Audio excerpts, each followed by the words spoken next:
Uncontrollable हुई है।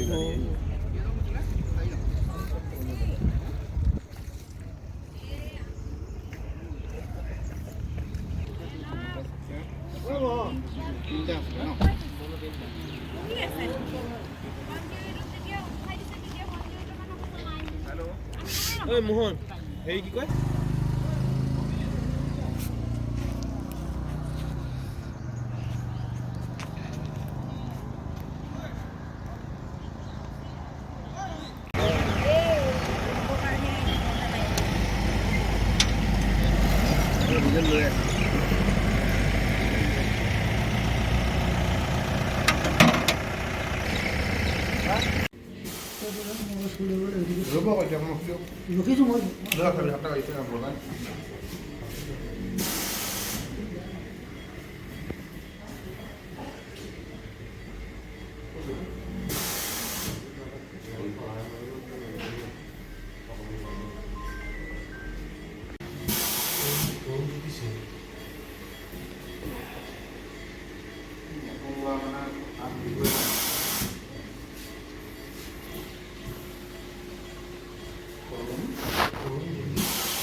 আমি মৰ্ণিং ৱাক কৰিব আহোঁতে দেখিলোঁ ডাম্পাৰ এখন শিৱসাগৰ ছাইডৰ পৰা আহি আছিলে আৰু এখন গুৱাহাটী ছাইডৰ পৰা আহি থকা কাৰে আহি মুখামুখি সংঘৰ্ষত পতিত হয়।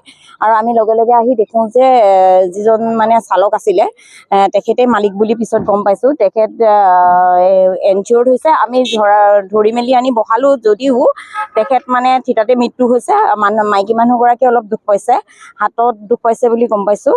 তেওঁৰ হাতখনতহে দুখ পাইছোঁ বুলি কৈছে। আৰু সৰু ল'ৰা এটা আছিলে 2 বছৰীয়া, তেখেতক আমি লৈ মেলি থাকিলোঁ। কিন্তু 108 আৰু পুলিচক ইনফৰমেশ্যন দিয়াৰ পিছতো বহুত দেৰিকৈ তেওঁলোকক হস্পিটেললৈ নিছে।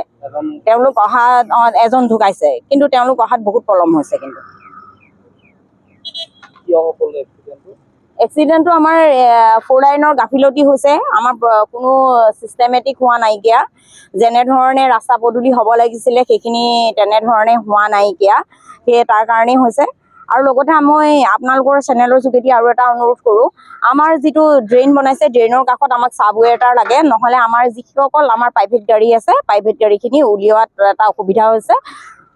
আৰু যদি সেই ৱেটো নিদিয়ে আমাৰ আৰু এক্সিডেণ্টৰ সন্মুখীন হোৱাৰ চান্স আছে।